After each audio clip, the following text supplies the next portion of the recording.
great salvation. First Peter chapter 1. First Peter chapter 1, verse number, tatlong talata lang po, verse number 10 and to 12.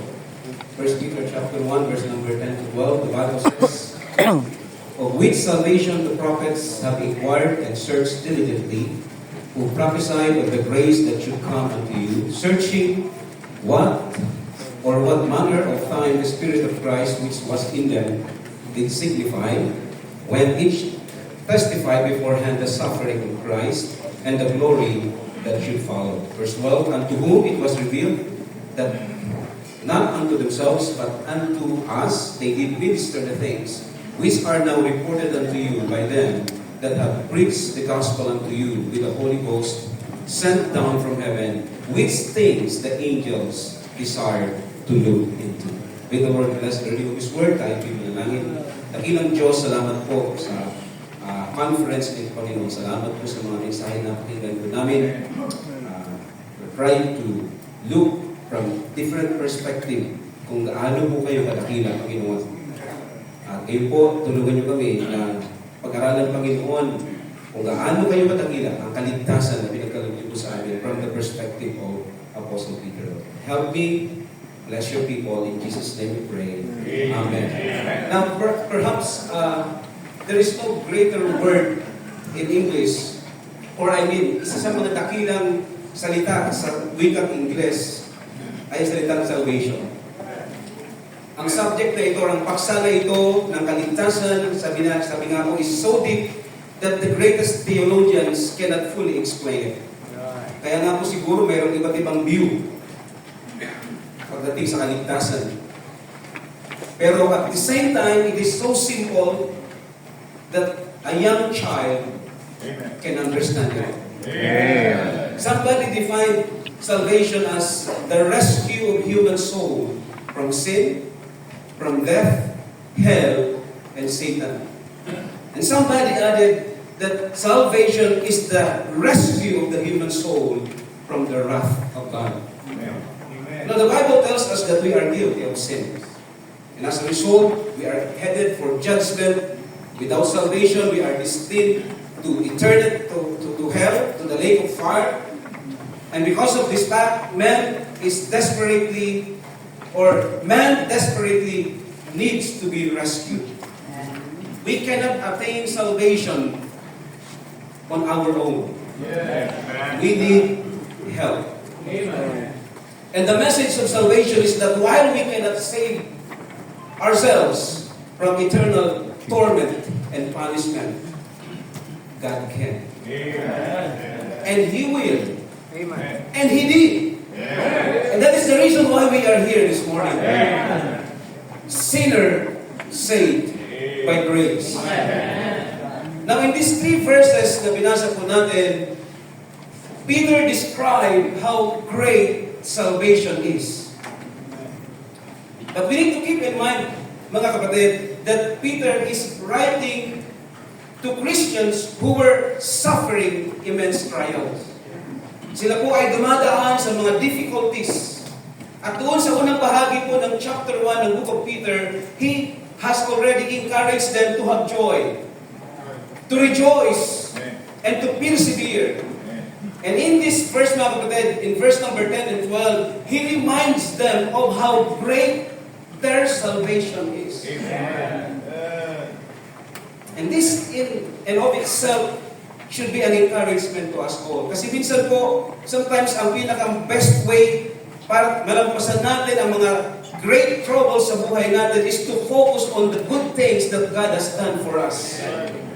In fact, sa Bible po, mayroon tayong mga example ng mga mananampalataya na kung saan sila ay nasa isang mahirap na sitwasyon at ang tanging paraan nila para sila ay makapagpatuloy is to remember the good things that God has done for them.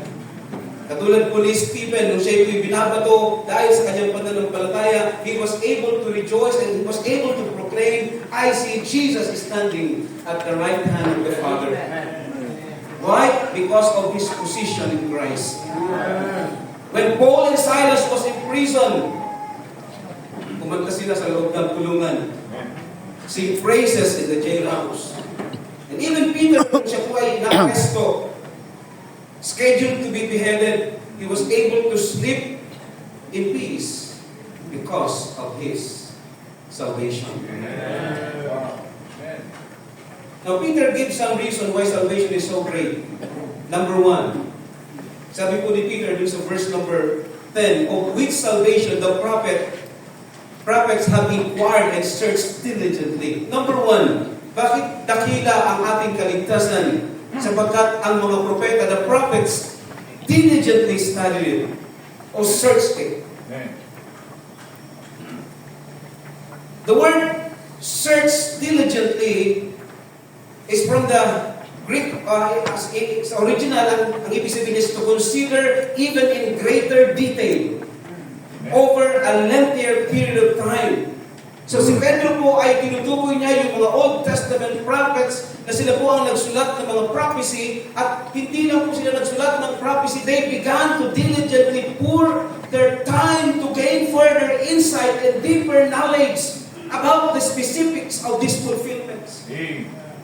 Hindi sila basta tinanggap nila yung prophecy galing sa Diyos, isinulat nila and then they walk away.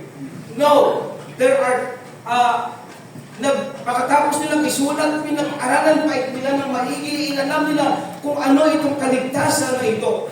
There are times sa buhay natin, kapag matagal na tayong mga naglilingkod sa Panginoon, there are times that we have the tendency na kung saan ang purpose na lang natin, ang pag-aaral is just para ma-check natin, nagbasa na ako ng Bible, nag-pray na ako, ginawa ko na yung ministry. Don't get me wrong, lahat po yun ay mahalaga para sa atin. But are we doing them because we want to grow in our knowledge and relationship with the Lord Jesus Christ? Or are we doing it so that just masabi lang na ginawa ko? Verse number 11 tells us, searching what manner of time the Spirit of Christ which was in them did signify when it testified beforehand the suffering of Christ. So yung mga Old Testament prophets, mga kapatid, they wanted to know more. They wanted to know more information about the Messiah. Kailan pa siya darating? Ano ba yung mga circumstances ng kanyang pagdating? Pagkatapos niyang dumating, siya ay magsasuffer. Gusto nilang malaman yung lahat ng mga detalye. In fact, the Lord Jesus Christ in Luke chapter 10 verse number 24 says that many prophets and kings wish to see the things which you see. But they did not see them. And hear everything na napakinggan ng mga disciples. So alam natin na meron pong mga tao talagang pinili ang Panginoon para sila po ang magsabi patungkol sa pagdating ng Messiah. And Peter says that even though they were chosen to prophesy the salvation that God has planned for His people, they wanted to know more.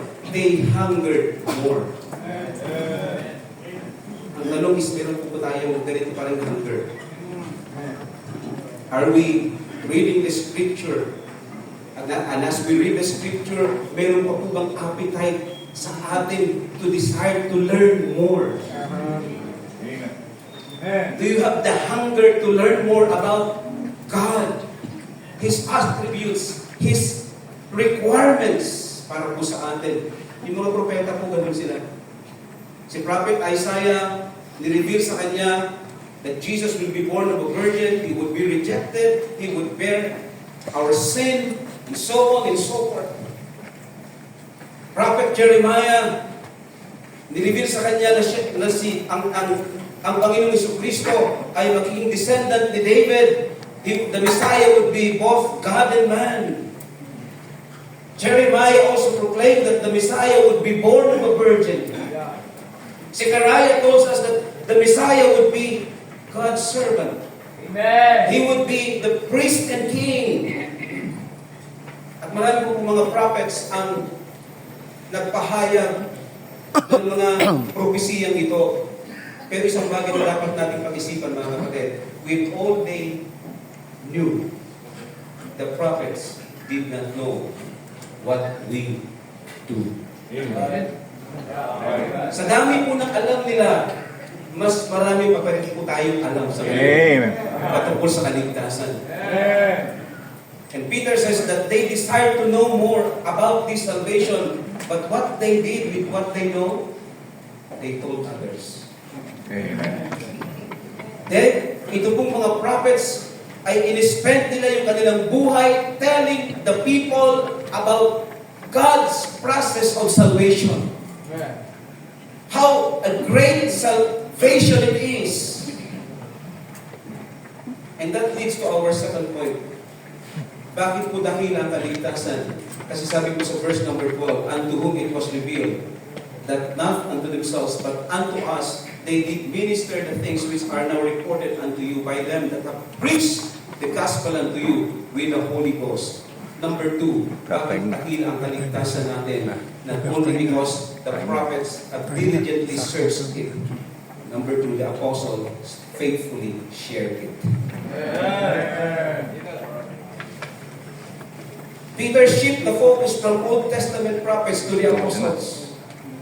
At ang sabi po ng Mark 16:15, and he said unto them, go ye into all the world and preach the gospel to every creature. And the apostles were able to share and spread the gospel of the Lord Jesus Christ through the power of the Holy Spirit. Sabi po ng verse number 1. Alam natin po lahat na napakahalaga sa paglilingkod sa Panginoon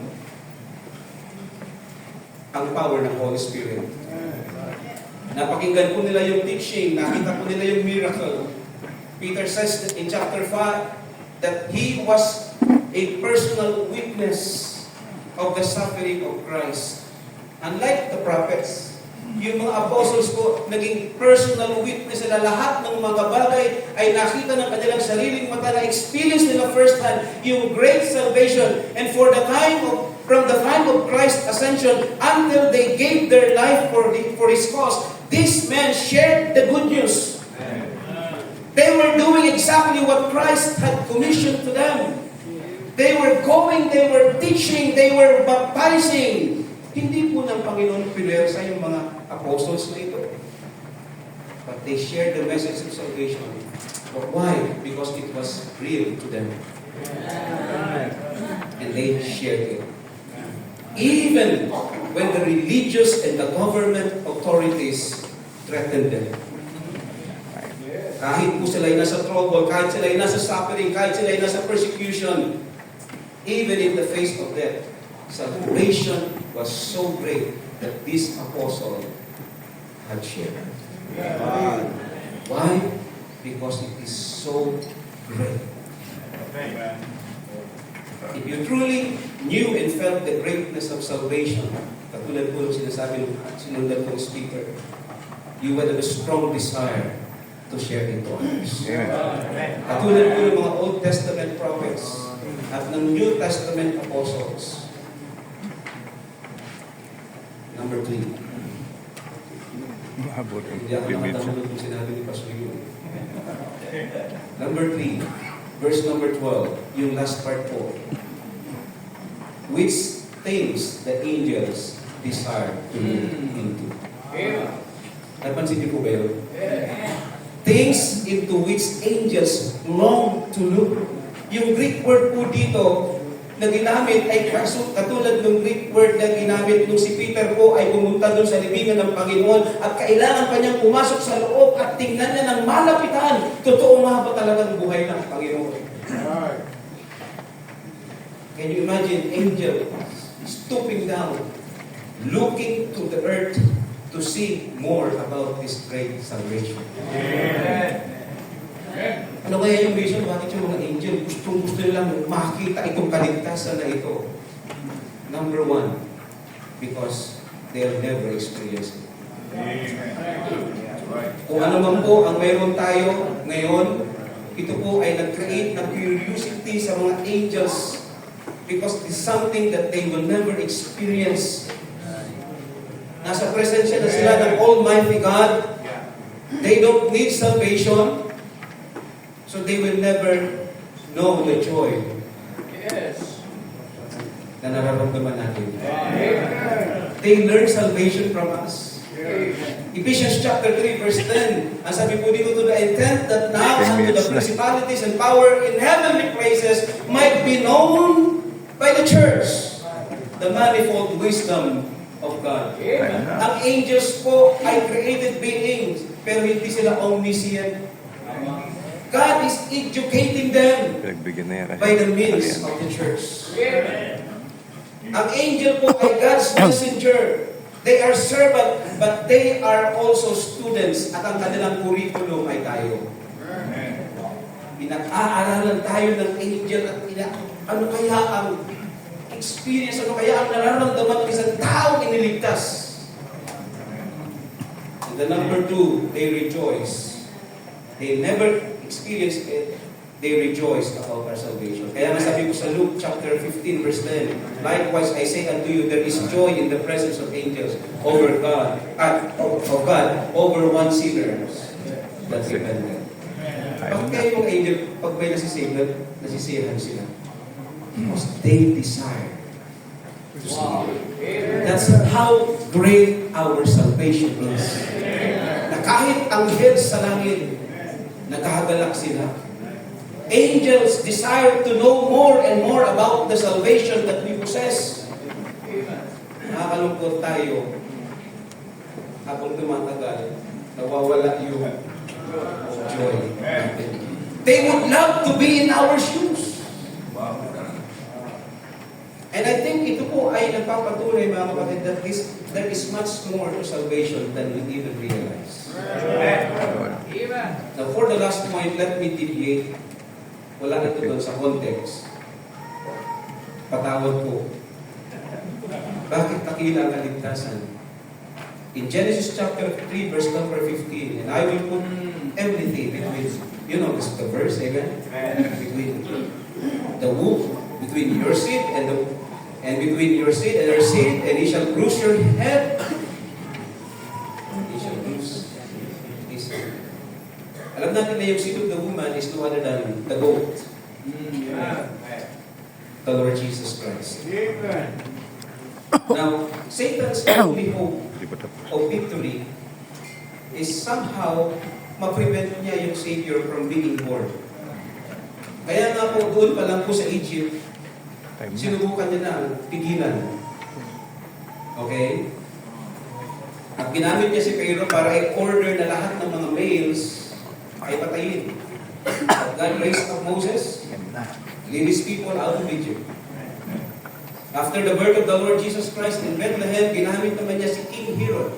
Obviously, si Satan yun, ang may kagustuhan, at nag-utos siya na patayin lahat ng mga lalaki, 2 years old and younger. Pero hindi po siya naging successful. Satan himself went after the Lord Jesus Christ in the wilderness, tempted him 3 times, and he was unsuccessful. At mapakarami pong mga iba't iba pang pamamaraan. And then finally, he used Judas, the Lord's disciple, to betray him. At ito po yung nagdala dun sa event ng crucifixion. And there at the cross, as Jesus died, siguro iniisip ni Satan finally ang tagumpay. And there on the cross, the Lord Jesus Christ cried, "It is finished." And he bowed his head and gave up the ghost. No doubt, Satan rejoiced as they placed the body of our Lord Jesus Christ in the grave. But what Satan celebrated as his ultimate victory was actually his greatest defeat. Because as the old hymn says, alam niyo to, up from the grave he arose, with a mighty triumph o'er his foes. He arose a victor from the dark domain, and he lives forever with his saints to reign. He arose,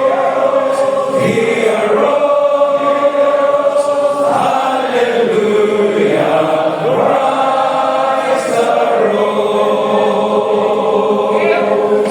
Revelation chapter 1 verse 18, the Bible says, I am he who lives and was dead, and behold, I am alive forever. Amen. and was dead, and behold, I am alive forevermore. Amen. And have the keys of hell and of death. If salvation is great, don't stop to diligently study it. If indeed salvation is great, don't stop sharing it. If salvation is great, let us desire like the angel na patuloy po nating makita ang tao na nasa kapahamakan ng iman. And don't let Satan stop us. Salvation